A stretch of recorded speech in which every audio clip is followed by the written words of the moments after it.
Ladies and gentlemen, good morning or good afternoon. Welcome to the Q1 2017 Results Analyst and Investor Conference Call. I am Maria, the conference call operator. The conference must not be recorded for publication or broadcast. At this time, it's my pleasure to hand over to Mr. Eric Olsen, CEO of LafargeHolcim. Please go ahead, sir. Good morning, everyone, and welcome to our Q1 2017 presentation. I'm joined today on the call by our CFO, Ron Wirahadiraksa. I'm happy to present these excellent Q1 results to you, which at the same time confirm the good earnings trajectory of 2016 and further reinforce our confidence in achieving the 2017 and 2018 targets.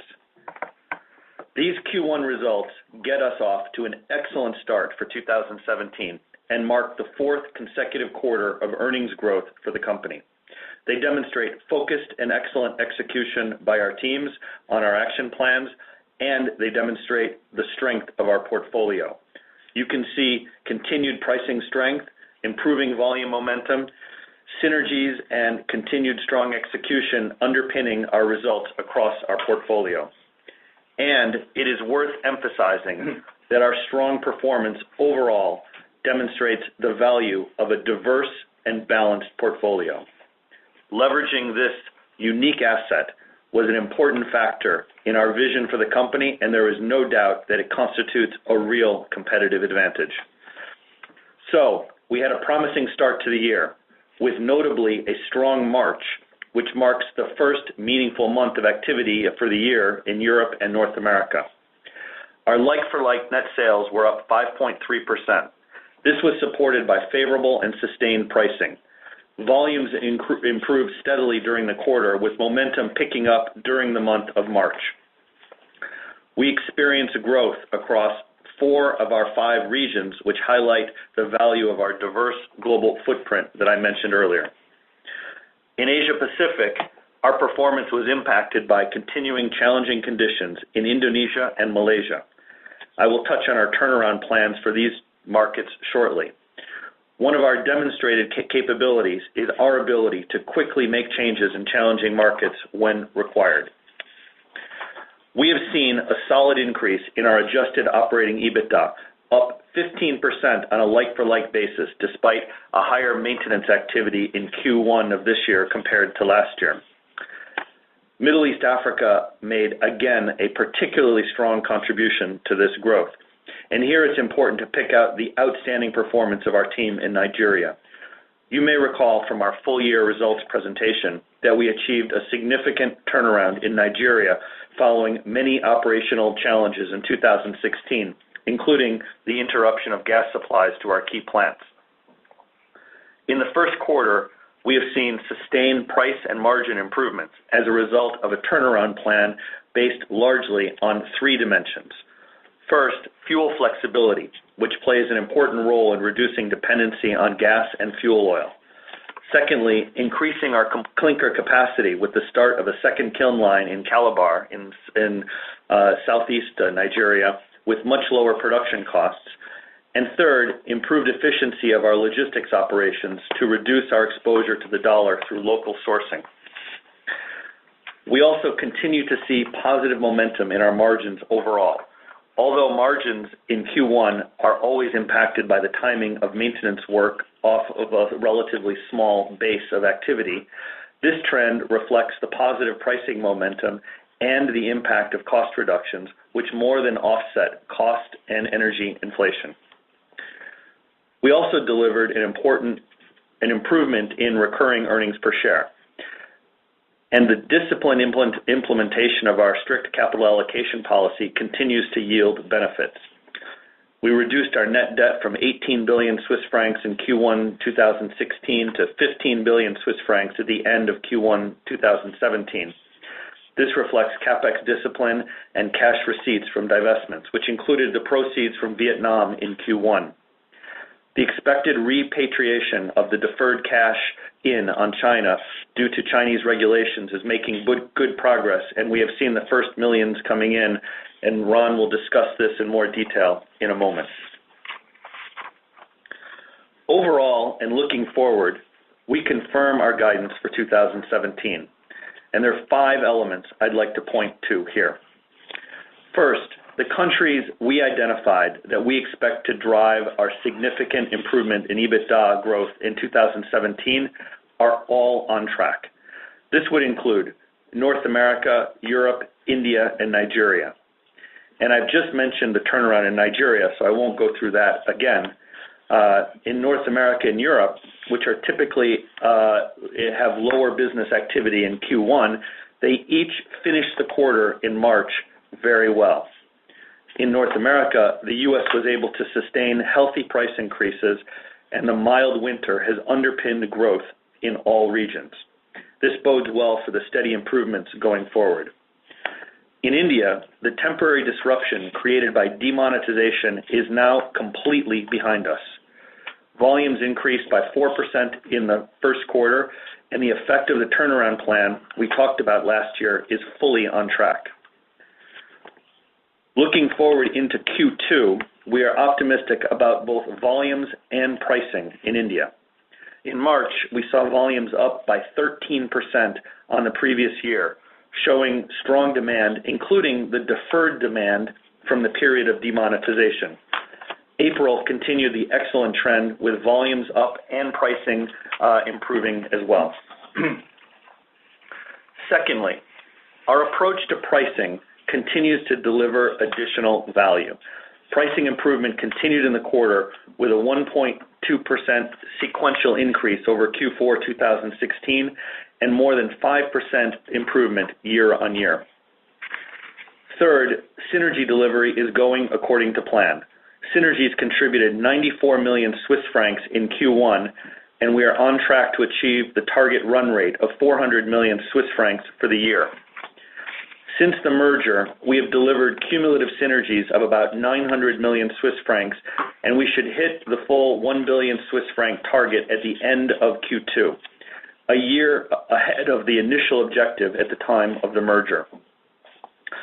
And fourth, our teams in Malaysia and Indonesia are fully focused on the turnaround plans to mitigate the ongoing issues in those two countries. Although both countries are facing oversupply, they do not face the same challenges, and what is a temporary situation in Malaysia may be a more medium-term challenge in Indonesia. In both countries, we are strengthening our customer offer, focusing on road infrastructure, fast build, and affordable housing. In Malaysia, we are also focusing on vertical integration and modernizing our retail presence. In Indonesia, we are optimizing our route-to-market flows. We are also implementing a range of cost initiatives in both markets in terms of energy efficiency, logistics, and sales. While we expect the challenging conditions in these two markets to continue throughout 2017, we are confident that we will see improved margins by the end of this year as a result of these actions. Fifth, the new capacity is supporting our momentum. Algeria, for example, delivered solid growth on the back of new capacity at the recently commissioned Biskra plant. To summarize, why am I confident on our 2017? First, our key growth countries, notably U.S., Nigeria, and India, are fully on track with our expectations. Second, pricing is on the right track, and our commercial strategy is visibly delivering. Third, synergies and ongoing cost reductions are on track and is today only a matter of execution. And execution is where our teams have already demonstrated their strong reliability and capability. And fourth, we have a strong global portfolio which combines unique and excellent balance, diversification, and offers many growth opportunities. Our good start to the year confirms that we are on track to achieve our 2017 guidance.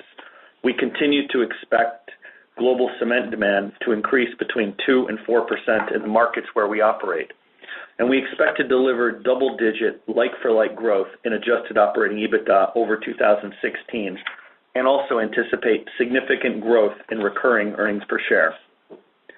As previously announced, the group will return cash to shareholders in 2017, including a proposed 2 Swiss franc dividend per share that will be voted on at our AGM later this afternoon. In addition, over the 2017-2018 period, we will undertake a share buyback program of up to 1 billion Swiss francs.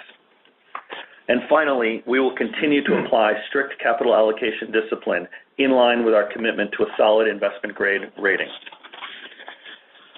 In conclusion, I'm confident that LafargeHolcim will achieve the 2017 guidance, putting a group on solid track to achieve the 2018 objectives. The momentum driving the transformation of the company is growing. We continue to focus on our 4 strategic pillars of commercial transformation, cost leadership, our asset-light approach, and sustainability. And our 90,000 employees around the world are increasingly able to demonstrate to our customers the added value that this company brings to their projects. In July, I will be leaving the group with strong fundamentals in place. The first 2 years of our merger are critical, and in these first 2 years, we've achieved a lot.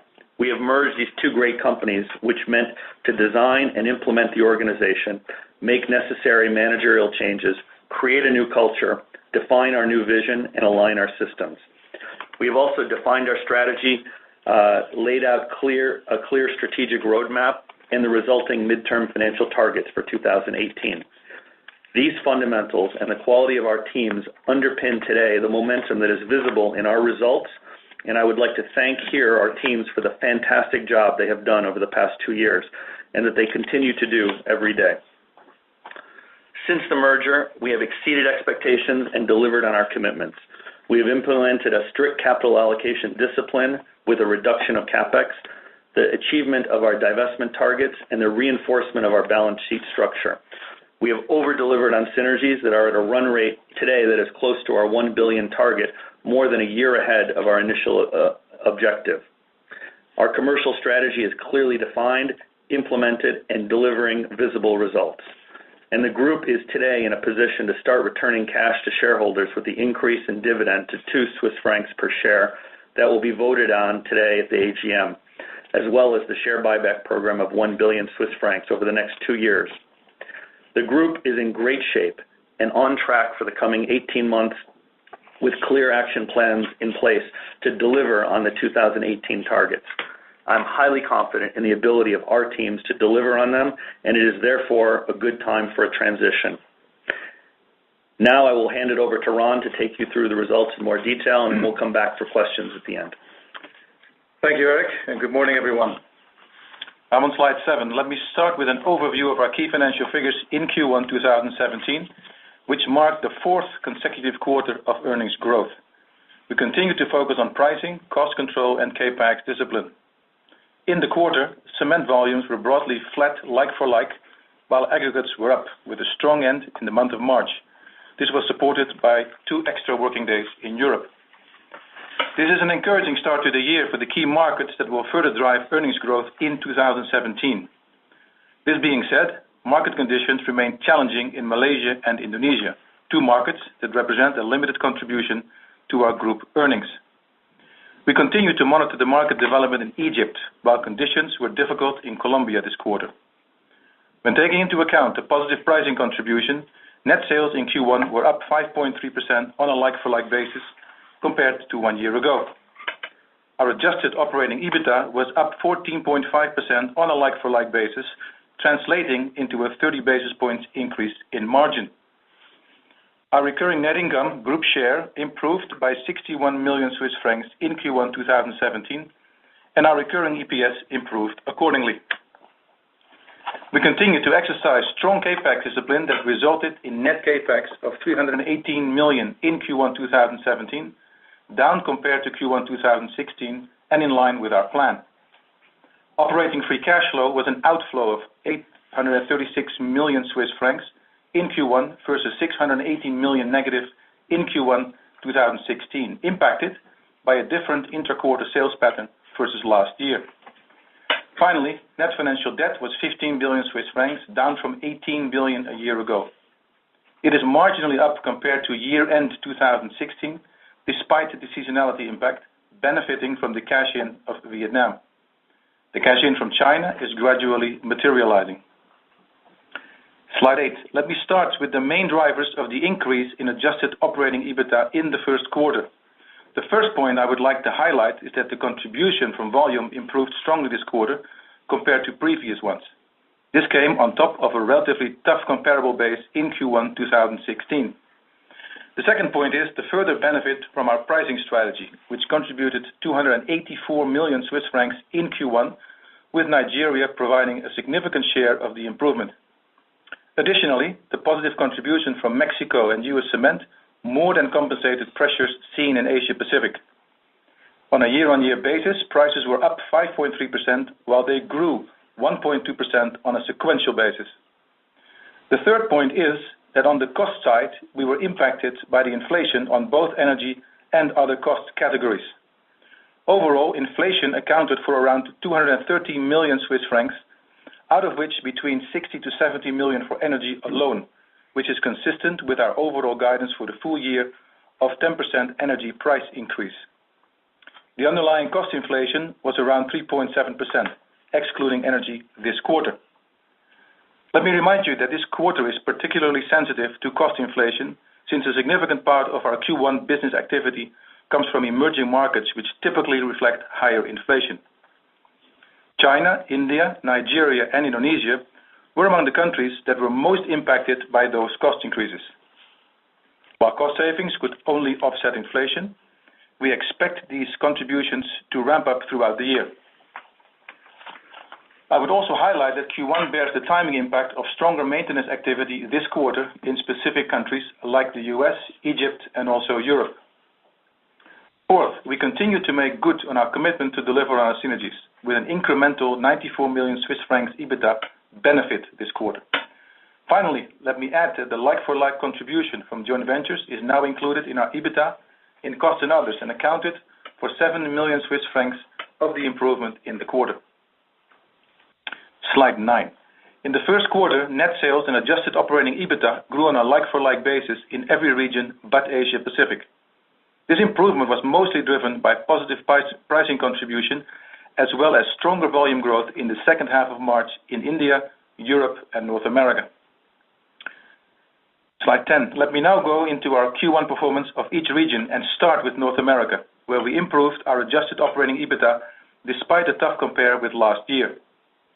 In North America, adjusted operating EBITDA margin increased by around 60 basis points to 0.9% in Q1, with net sales up 2.5% on a like-for-like basis and adjusted operating EBITDA of 8 million Swiss francs. Although Q1 is a small quarter, this trend is encouraging. In the US, we continue to benefit from successful pricing and ongoing cost savings actions despite lower cement volumes on the back of a tough comparison in Q1 2016 when volumes were up 19%. Solid growth in US aggregates volumes was supported by strong demand in all product lines. We will benefit as of Q2 from the recent commissioning of Ada and from robust industrial performance at St. Genevieve, while Ravina should be commissioned soon. In Canada, we delivered a stable performance despite persistent challenging market conditions in Alberta and Saskatchewan. Total volumes were broadly flat in the quarter with improved domestic volumes but lower exports. In Eastern Canada, aggregates and ready-mix benefited from the timing of projects, for example, with the Champlain Bridge project. In Europe, we recorded sales growth of 4.2% in like-for-like terms. Currency depreciation, mostly in the UK, accounted for the lower reported sales year-on-year. Adjusted operating EBITDA was up 8.7% like-for-like in the quarter. I would like to highlight that we delivered a 6% volume growth in cement and aggregates in the region, with stronger development towards the end of the quarter, supported by 2 additional working days. Although a small contributor, pricing was a positive this quarter, both on a year-on-year basis and sequentially, mostly driven by Russia and the UK. Overall, the improvement in operating EBITDA was driven by Germany, Russia, and the UK, further building on the Q4 2016 momentum. In Russia, a favorable market development combined with improved pricing helped growth in adjusted operating EBITDA. In France, our performance was more mixed, as activity in cement and aggregates was impacted by harsh weather in the first part of the quarter, but momentum improved at the end of March. The country was temporarily impacted by the revision of the industrial network. In Switzerland, performance was impacted by harsh weather at the beginning of the quarter. Overall, though, cement volumes were up, offsetting declines in aggregates and ready-mix, impacted by the completion of some large projects in 2016. Slide 12, Asia Pacific. In Asia Pacific, the adjusted operating EBITDA margin was down by around 100 basis points. This was driven by a 13% like-for-like decrease in adjusted operating EBITDA compared with like-for-like sales virtually flat. The performance in the region was mostly impacted by ongoing market pressure in Indonesia and Malaysia. In India, cement volumes were still impacted by demonetization that started in November 2016 and that mostly affected rural areas, notably in the north and the east. Our operations, which have a strong exposure to retail, were impacted by this event until February. A notable volume recovery throughout the quarter led to a 4% growth in Q1, while prices started to pick up in March. Additionally, cost management helped mitigating the energy cost inflation. In Indonesia and Malaysia, both volumes and pricing were down. In both countries, cost savings and top-line initiatives are being implemented in order to mitigate the earnings pressure. In the Philippines, market conditions continue to be soft. In Australia, EBITDA contribution improved year-on-year despite the tropical cyclone that impacted operations at the end of the quarter. Slide 13. In Latin America, adjusted operating EBITDA margin increased by 300 basis points to 34% in Q1. This is an 18% like-for-like increase in adjusted operating EBITDA, while net sales were up 3% on a like-for-like basis. Net sales were down on a reported basis, mostly due to the Mexican peso depreciation. Our efforts on cost and our consistent strategy on pricing helped to mitigate the effects of the ongoing economic crisis in Brazil and softer growth in several markets, including Colombia. In Mexico, favorable pricing dynamics continue to support a strong EBITDA contribution. Volumes were down this quarter on the back of a tough comparable base, as significant projects were concluded in Q1 2016. Commercial performance and disciplined cost management were the main performance drivers in Ecuador and Argentina, where strong market fundamentals further supported profitability. In Brazil, while the environment remains challenging, ongoing cost optimization helped to mitigate the impact from both lower volumes and lower prices. In Colombia, we experienced a tough quarter in difficult market conditions. In Middle East Africa, slide 14, adjusted operating EBITDA margin increased by 640 basis points to 31.4% in Q1. This is a 48.5% like-for-like increase in adjusted operating EBITDA, while net sales were up 15.3% on a like-for-like basis. Net sales were down 16.2% on a reported basis on the back of currency depreciation, mostly in Nigeria and in Egypt. The financial performance of the region as a whole was boosted by Nigeria, which continued to deliver a successful business turnaround in the quarter despite softer market conditions. We have seen strong execution of the turnaround plan that Eric described to you earlier this morning. In other markets, Algeria continued to deliver strong results supported by the ramp-up of the Biskra plant. Egypt delivered a resilient performance in Q4, but market conditions remain challenging following the currency devaluation. High inflation and higher exports are impacting the performance. Strong mitigation actions are taken with maximization of local energy sourcing and an increase of close to 10% of the alternative fuel in the energy mix. Slide 15. In Q1, we delivered an additional 94 million Swiss francs of synergies. Overall, since the merger completion, we have delivered 861 million Swiss francs of synergies. Progress was made across all categories with a notable contribution from growth and innovation initiatives this quarter. We are well on track to deliver our target of an incremental 400 million Swiss francs of synergies this year. Slide 16. We've been able to improve our recurring net income group share by 61 million Swiss francs. One of the key drivers of that improvement has been a reduction in our financial expenses, driven by the improvement in financing terms, but also by more favorable currency movements. The effective tax rate for Q1 2017 is 23.2%, notably taking into account the impact of the divestment in Vietnam in the quarter.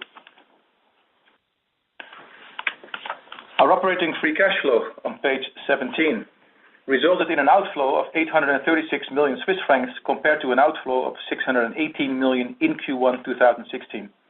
Let me remind you that Q1 dynamics for operating free cash flow do not reflect full year performance. Lower operating EBITDA contribution, impacted by currency movements, scope, and one-off costs, was partly compensated by lower CapEx. Operating net working capital increased by 108 million Swiss francs due to strong sales momentum at the end of the month of March, resulting in an increase in accounts receivables. The majority of the other impact is mostly linked to the timing of one-off and restructuring payments, partly offset by lower interest and tax paid during the quarter. Slide 18. At the end of Q1 2017, our net debt stood at 15 billion Swiss francs compared to 18 billion Swiss francs at the end of Q1 2016, showing strong improvement compared to Q1 2016. The cash in from Vietnam in Q1 had a positive impact of close to 450 million Swiss francs on the net debt. The effective cash in of China is gradually materializing. Slide 19. As a result, our credit ratios have improved when looking at the trailing 12 months to Q1 2017 versus Q1 2016, with net debt to adjusted operating EBITDA down from 3.3 times to 2.5 times, and with cash flow from operating activities over net financial debt up from 14.2% to 20.3%. We are on track to reach our net debt to adjusted operating EBITDA target of around 2 times by year end. Slide 20. Let me reiterate that we expect to deliver double-digit like-for-like growth in our adjusted operating EBITDA and more than 20% growth in recurring EPS. We remain committed to returning cash to shareholders through both dividend and share buybacks while maintaining a solid investment grade rating. Slide 21. More specifically, in order to drive our 2017 targets, we assume the following elements. Synergies in excess of 1 billion Swiss francs by end 2017, with an incremental amount of 400 million of operating EBITDA for 2017 alone. CapEx below 1.8 billion Swiss francs. An increase in energy prices of around 10%. This should be partly mitigated by energy consumption optimization, but also by our work on alternative fuels, which will continue to see strong progress in 2017. Cost inflation excluding energy now comprised between 3.2% to 3.4%, slightly higher than our initial forecast. This is specifically due to higher inflation in Nigeria and Egypt and will be mitigated by improved pricing and cost savings. An average nominal interest rate on gross debt at around 4.7% and a normative tax rate below 28%.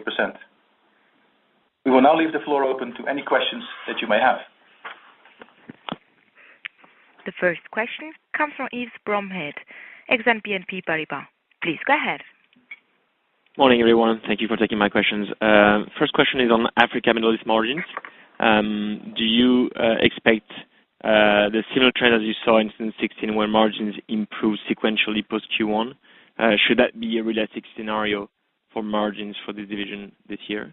Yeah, what I would say about Middle East Africa margins is that I would expect them to improve 2017 over 2016. I think it's always tricky to look at quarterly margin evolution and try to predict that. I think you can look at the 2017 margins and be confident that they're going to be better in 17 than 16. Why? Mostly on the back, the biggest driver is going to be Nigeria. But you've got favorable trends in a number of other countries, including Algeria. And the one area that we were a bit concerned about was Egypt, and Egypt even came in and did a great job in Q1 in cost reductions and combating margin erosion. So, looking overall, we see a lot more favorable than negative over the course of the year, and we would expect to see good improvement in margins in Middle East Africa. All right, thanks. And could you also comment on your pricing outlook for countries where pricing has been relatively weak, notably Indonesia, Switzerland, Poland, and Colombia? What are you seeing there? Yeah, well, we don't give specific pricing outlook by country, but it is true that the market conditions in Indonesia have been more challenging, and our expectation is that that would continue for this year. And our improvement, our focus is on cost reductions in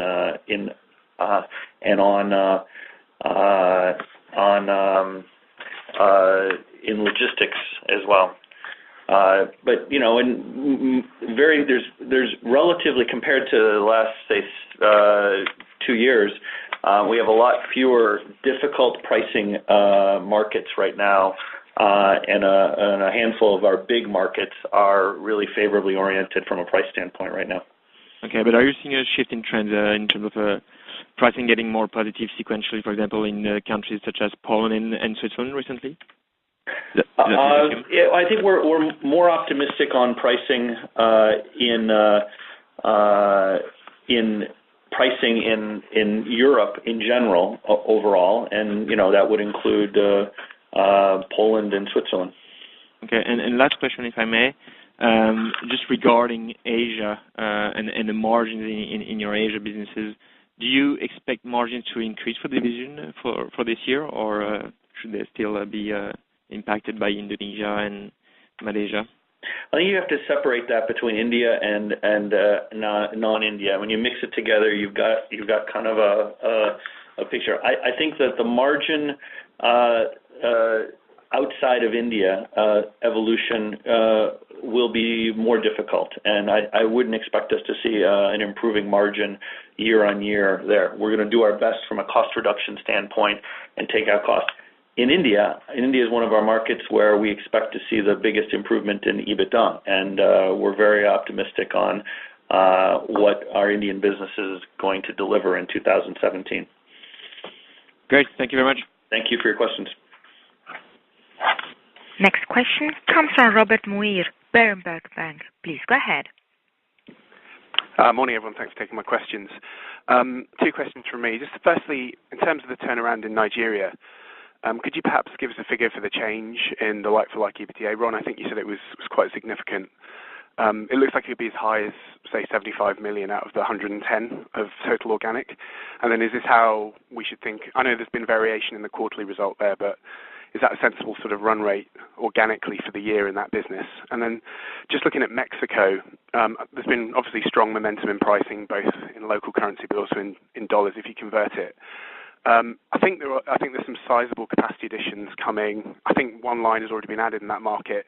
What's your base case view for how the Mexican market is likely to develop in light of these additions and your expectation for market growth of 0 to 3%? Thanks. Okay, so let's start with the Mexico part of the question.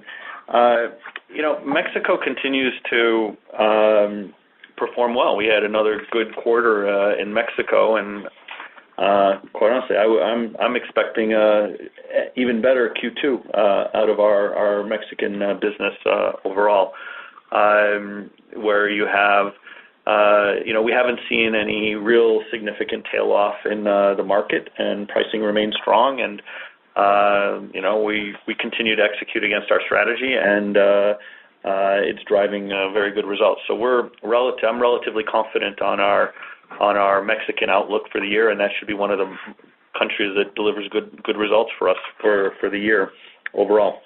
And in Nigeria, we don't go in and slice and give very precise, but numbers. But I would say overall, in our improvement, the Nigeria improvement is a big chunk of our Q1 improvement. It's in a range of half of it, and which makes sense because in our Q1, remember, we've got a big chunk of our business in Europe, as you know very well, Robert. In Europe and North America, it's 10% or 12% of our overall volume, and Nigeria is in the full busy part of the year for them as well. So it also makes sense. A high profitable country also is contributing a disproportionate share. As we get into Q2, we're going to see the turnaround and the improvements coming through North America as well as in Europe. But the short answer to your question is around half. Okay, great. And just for the rest of the year, that's the kind of rate it's obviously a very impressive improvement. We should expect that sort of, organic like-for-like performance for the rest of the year? Yeah, I think, on Nigeria, what we identified Nigeria is one of the handful of countries which is going to drive a big chunk of our overall improvement. But there's several other ones. In the U.S., for one, is probably, and I even said I expect the U.S. to be the number one incremental contributor in EBITDA. And Nigeria, we just talked about India, and we talked about a handful of countries in Europe as well. So as the season develops and we get into Q2 and Q3, there'll be other big contributors in there as well, especially India, because India, we still had the tail end of the demonetization impact in January and February. It's really completely behind us right now, but as we get into Q2, you're going to see in India performing very well as well, I expect. Okay, thanks a lot for that. Thanks for your question. The next question comes from Elodie Roll, JP Morgan. Please go ahead.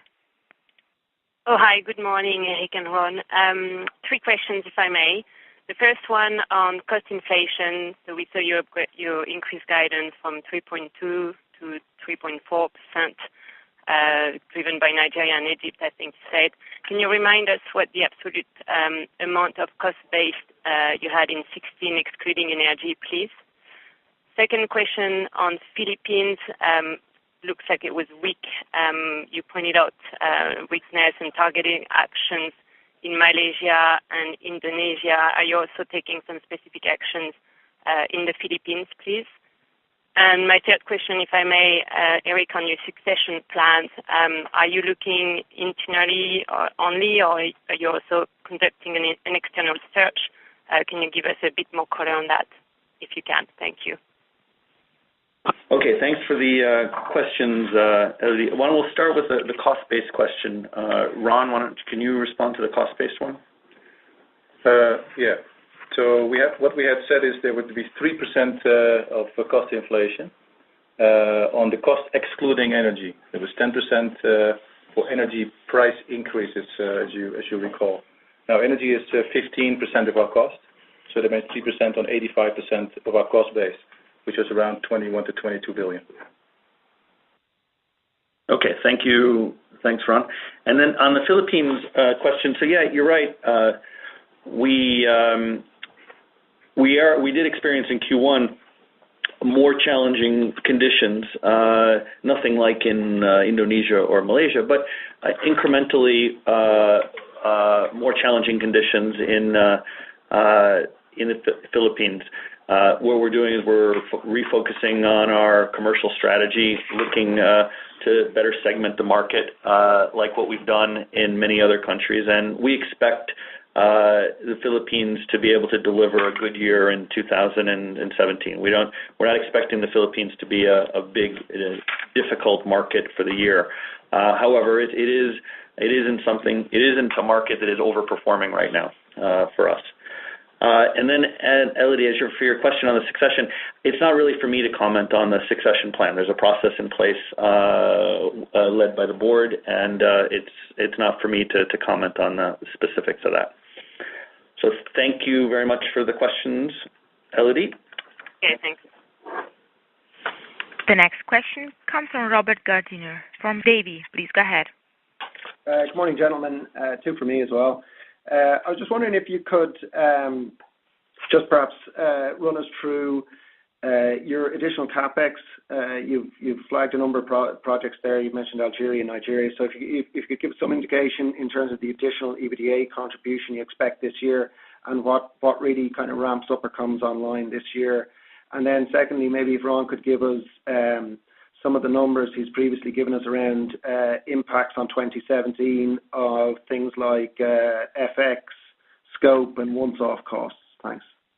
Okay, so yeah, so I'll talk you through the capex, and then Ron, you can walk through the FX impacts for the year. So yeah, you're right. Year on year, and if you look at the comparison, we brought on a fair amount of capacity during the year 2016, that when we get to kind of a quarter like Q1, or it'll be the same thing in Q2, on the comparison, it's a whole new capacity and a whole new plant up and running. And, you see that in places like in Canada at our Exshaw plant, in Nigeria, in Calabar, in Algeria with our Biskra plant, and then in the U.S. in particular, which is what we highlighted, where we brought on a fair amount of capacity through debottlenecking, we're bringing on in the next month a plant just south of Albany in New York State called Ravenna, a brand new plant. We've rebuilt plants in Hagerstown, Maryland, and Ada, Oklahoma. Those are plants that are in Hagerstown. It's already online, and Ada is in the process of being commissioned right now. And our St. Genevieve plant, we talked about, we made a critical debottlenecking investment to address production issues there that should be able to allow us to produce an extra 1 million tons out of St. Genevieve as well this year. So we're bringing on a fair amount of new capacity in probably one of the markets where there's really capacity needed right now in the U.S. As well, in India, we brought online 2 plants in 2016, which also contributed to the growth. So that's all the kind of the tail end of that significant capex investment that took place in kind of 2013, 14, 15. That capacity came online in 16, and then it's just the tail end of it is just coming online in Q1 right now, or Q2. Okay. Okay. On the Forex guidance, at prevailing rates, we estimate for the full year about 120 to 150 million. It was 75 million, as you've seen in the first quarter, and that was for 80% driven by Nigerian naira, Egyptian pounds, and the Mexican peso, and the British pound. So for the full year, 120 to 150 million. In terms of one-offs, we stay with what we guided for earlier, the 300 million, which is roughly 50-50 between merger one-offs, post-merger integration one-offs, and other one-offs. Okay, and sorry, could I just ask on the divestments, no change in terms of impact on EBITDA there? No, we stick with our guidance on the divestments. Okay, that's great. Thank you very much. Thank you. The next question comes from Joseph Pujal, Kepler Cheuvreux. Please go ahead. Yes, good morning. 2 questions for me.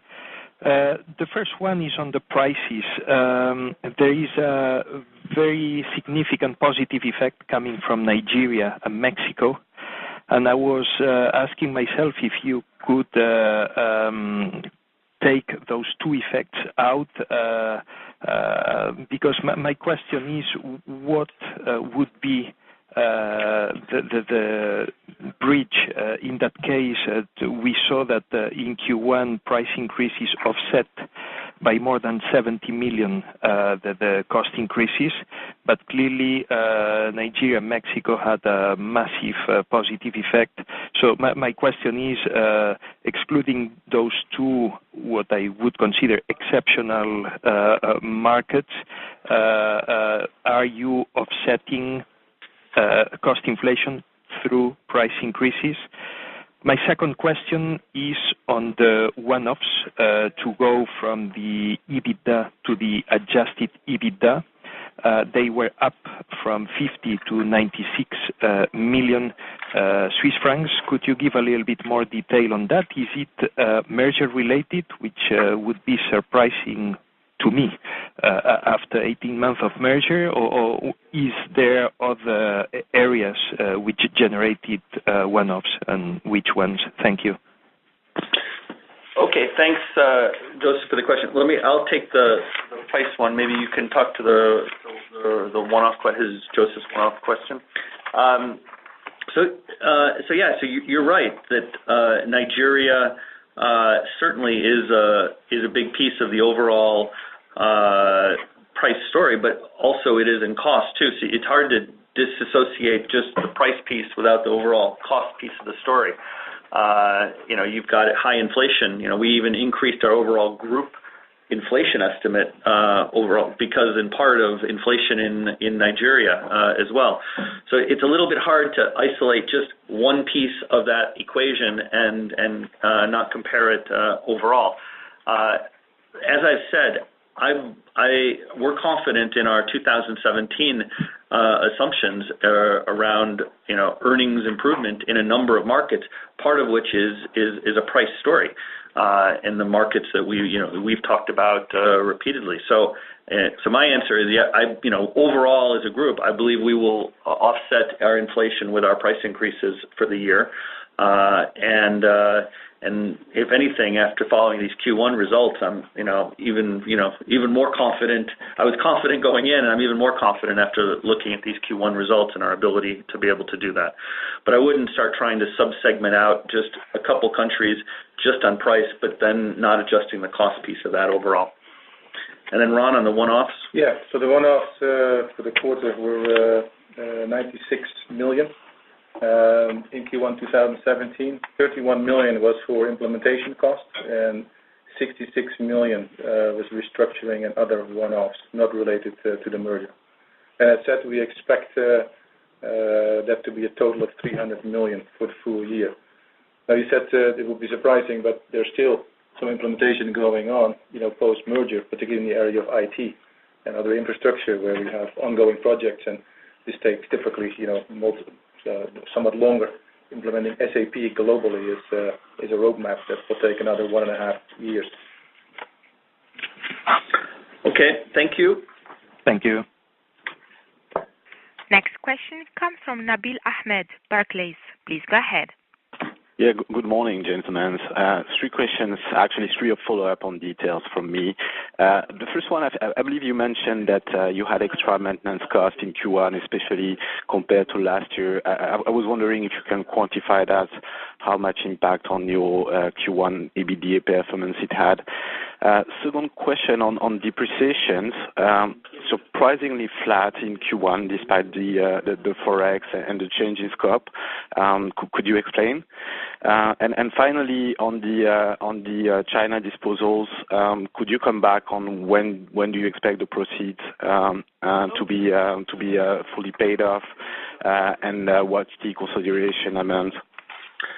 Sure. So I'll start with the China one, Ron, and maybe I'll leave the maintenance and the depreciation one to you.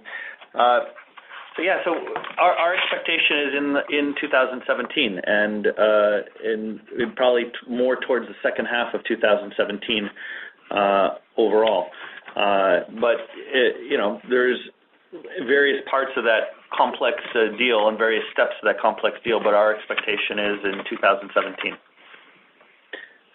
And then Ron, maybe about the extra maintenance.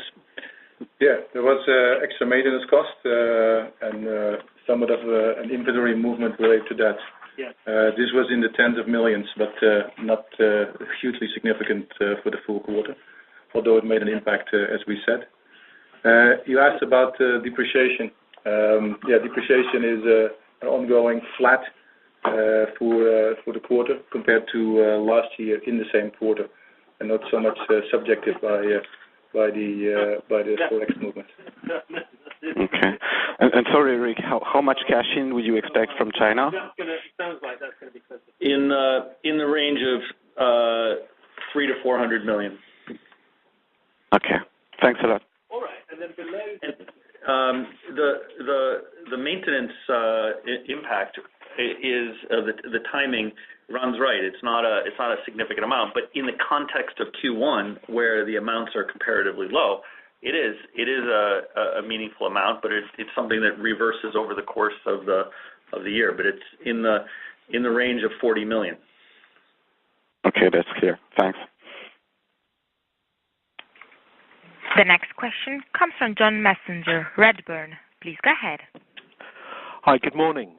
Eric, sorry, can I just follow up on the last one first, just on China? Can we just understand, is this about FX controls that slows the proceeds? And can we just as well, just to understand, is it really now just Chile that is outstanding as a proceeds number, other than obviously the final receipt of the China proceeds? And then the second question was just coming back on the restructuring and other one-offs of 66 million. Can we just understand, is that something that, obviously there is the merger, which has got that 31 million attached to it as executing costs to deliver that.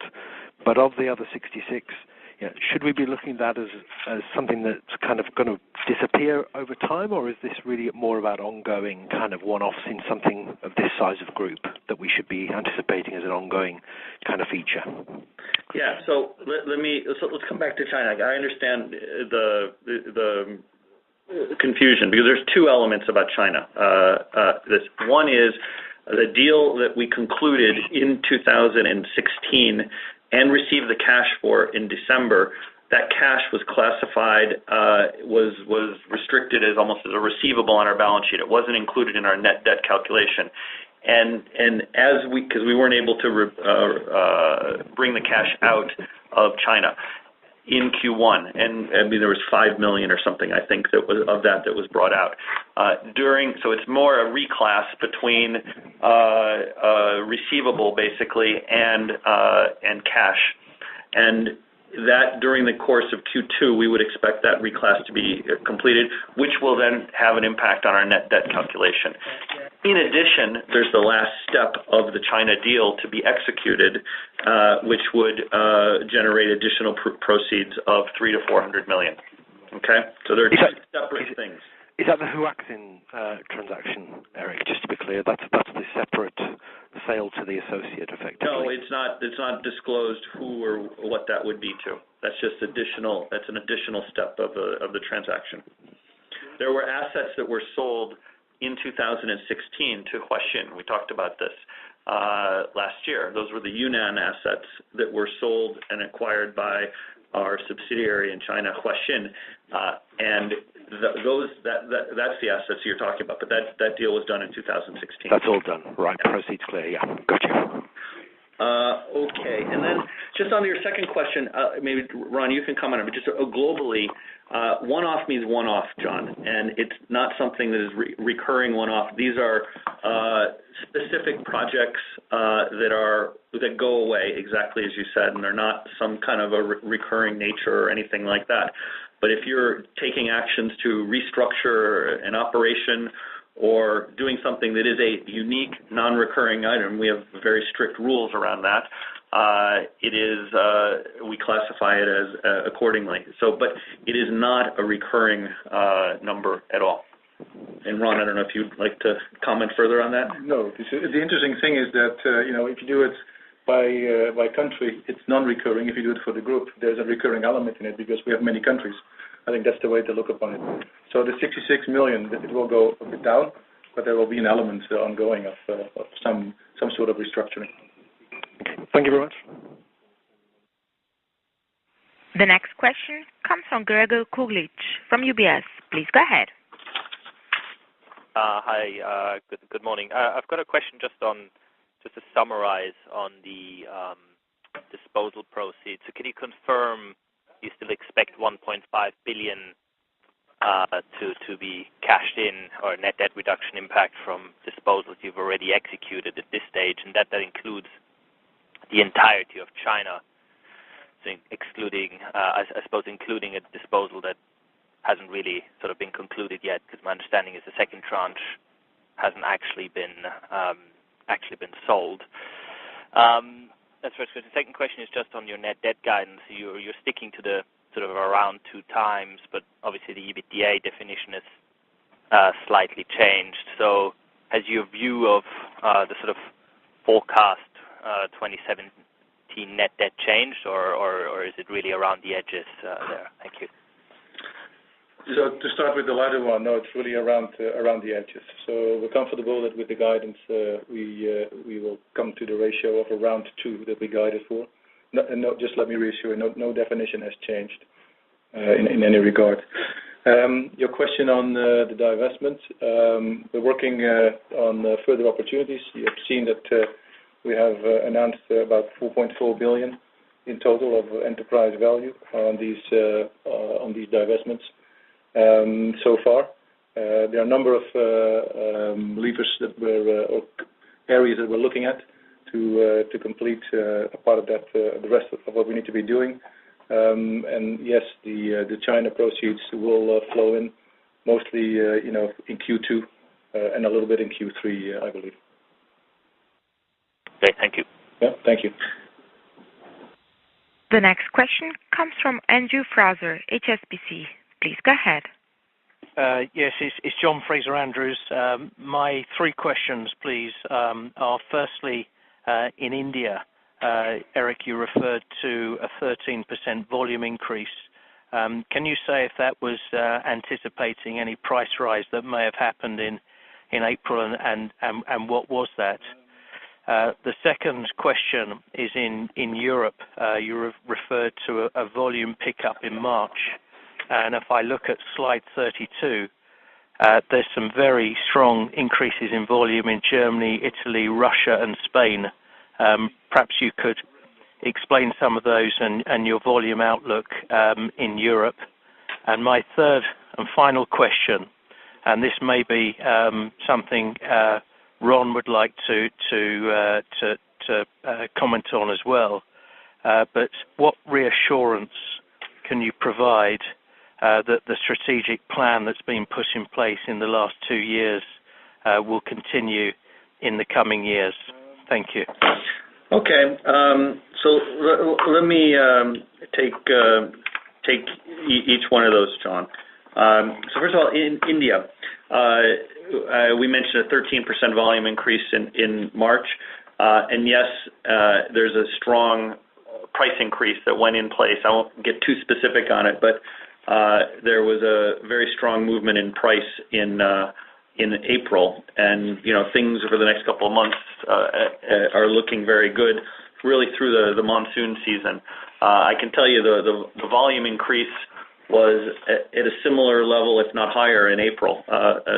So it certainly wasn't a one-off kind of preloading of volume. What you see is sustained strong demand, partly due to the deferral of demand, which we said all the way along. This whole demonetization story was a deferral of demand, not a canceling of demand. And off the back of the strong monsoon that we had last year, and those crops are coming in now, so there's money in the hands of a lot of people, and there's actually currency in the hands of people, and that's driving a very robust market right now. And that's when I look at Q2, we're confident in having a good Q2 in India. In Europe, in volumes, I think it's a little tricky to start, as you know well, to start trying to project off of percentage changes in Q1 when you have a really small base.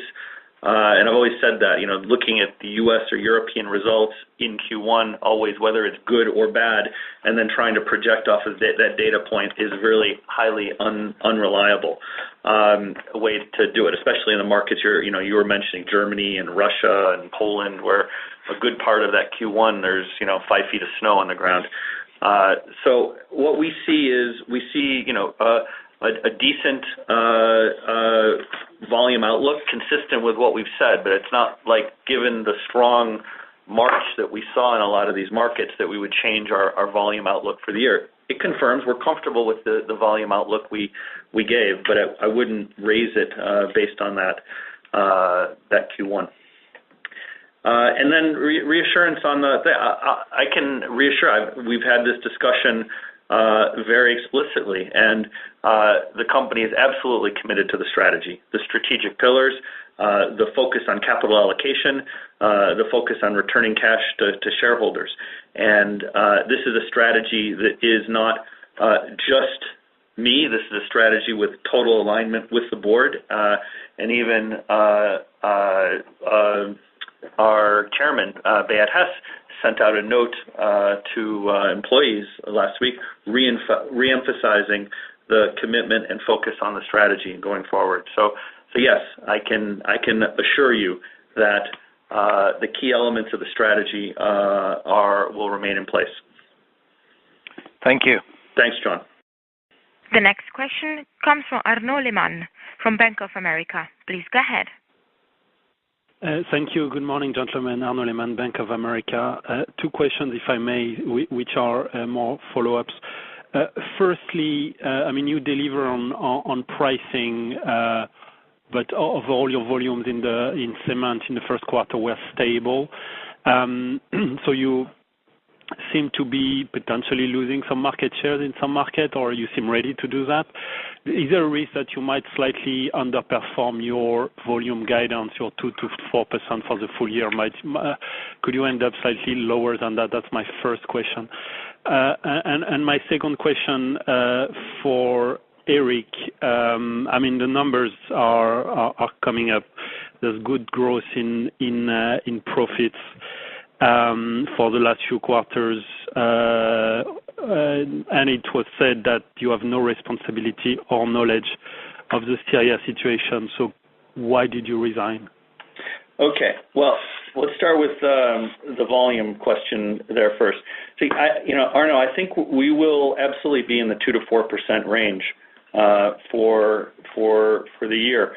As you know, and we've talked about this, we had some commercial strategy adjustments that we made that affected our volume evolution. And the last bit of those commercial, specifically in Mexico, really came through in the first quarter of 2017. So even the Mexico, I would expect our volumes to grow with the market in Mexico from Q2 onwards.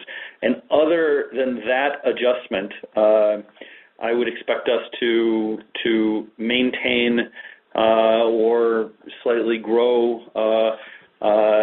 share in all the rest of our markets. I don't expect any significant movement in our share, and therefore, I would expect our overall expectation is that we're going to be between 2 and 4% in our markets, and that's what my expectation of our country heads are, and that's what they're driving to deliver against overall. So I think it's a good assumption, the 2 to 4%. Okay. And then, as for me, I think a lot's been written and a lot's been said. I don't really have anything additional to add to it other than, bringing two companies like Holcim and Lafarge together in a merger like we did is a fantastic accomplishment. And a lot of mergers don't work out. This one did and is and will continue to work out. And I'm very proud of that success overall.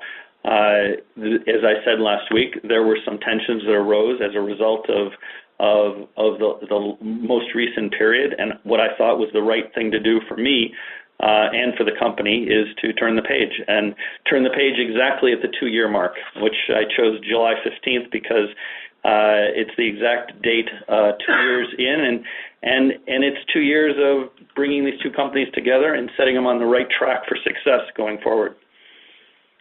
All right, fair enough. Thank you. Thank you. The next question comes from Manish Beria, Societe Generale. Please go ahead. Yeah, good morning. I have two questions. The first one is on India. So if I look at your EBITDA margins in India, it's still something like 14-15%. And I compare with some of the players in India, like Ultratech or some of the biggest players, they have very high margin, 20-25% sort of margin. So I wanted to understand why there is difference in terms of EBITDA margins. Is it because your plants are a little bit older and also less efficient? And the second question is on the Philippines market. I think you face some pricing pressure, something like 6-7% sort of pricing pressure, and that was coming more from the imports. So has the import come down in Q1 or in April month?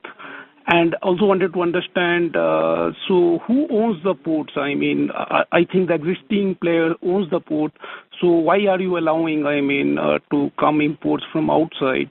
And if you have the market share for yours in the ports? Thank you.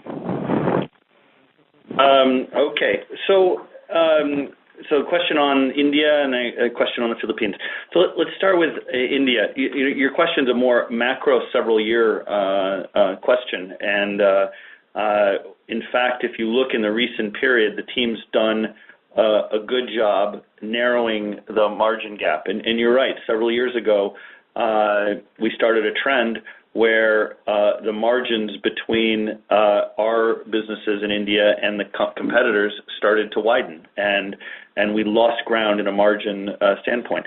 Some of that has to do with structural or energy cost differences and movements that that we didn't make as quickly as some of the others. And some of it has to do with the investments made in the country.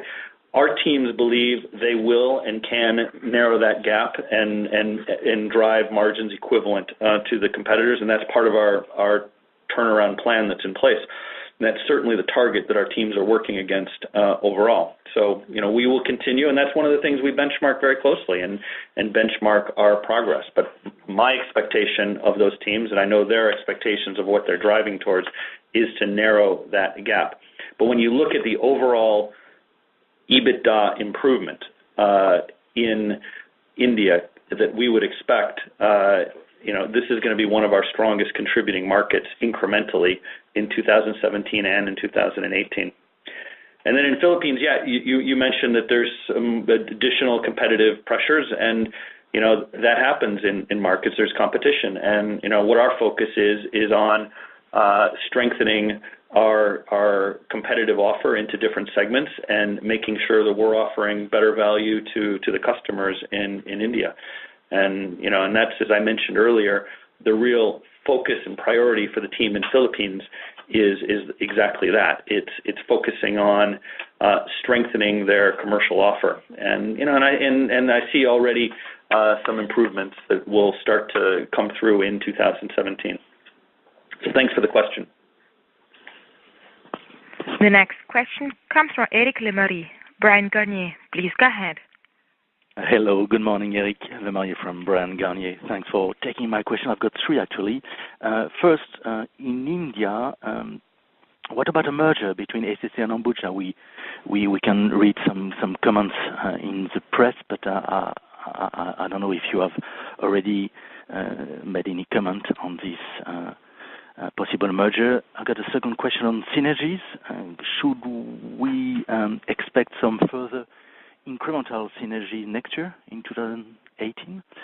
And a final question regarding your share buyback program. Have you already started the share buyback program in Q1? Thank you. Okay, thanks for the question. So in India on a merger, I have no comment to make on that. I think it wouldn't be appropriate to make a comment.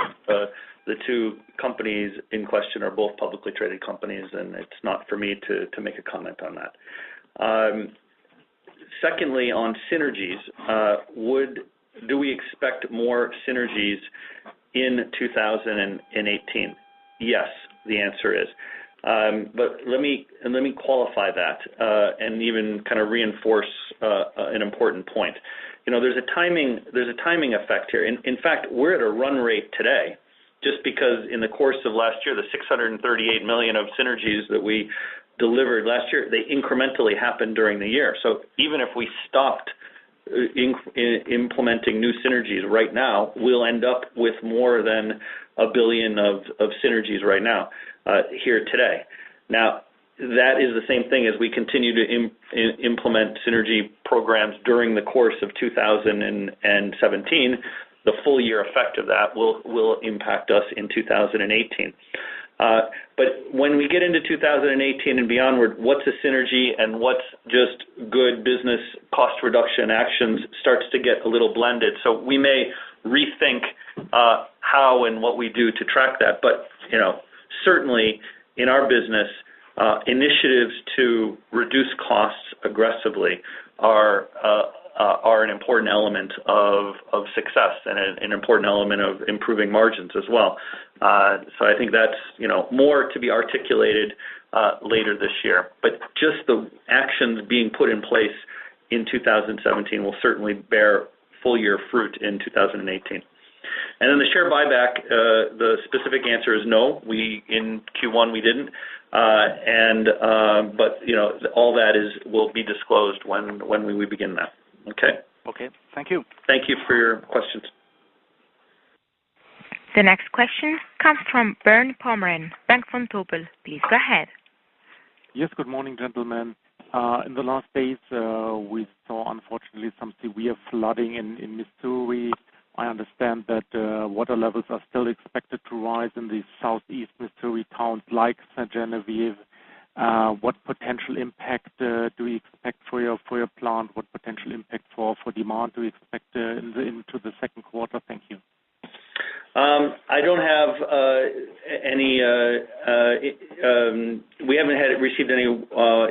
information that there's a production problem with our St. Genevieve plant. In fact, the plant, we made an investment to modify the cooler, and the St. Gen plant is running as good as ever.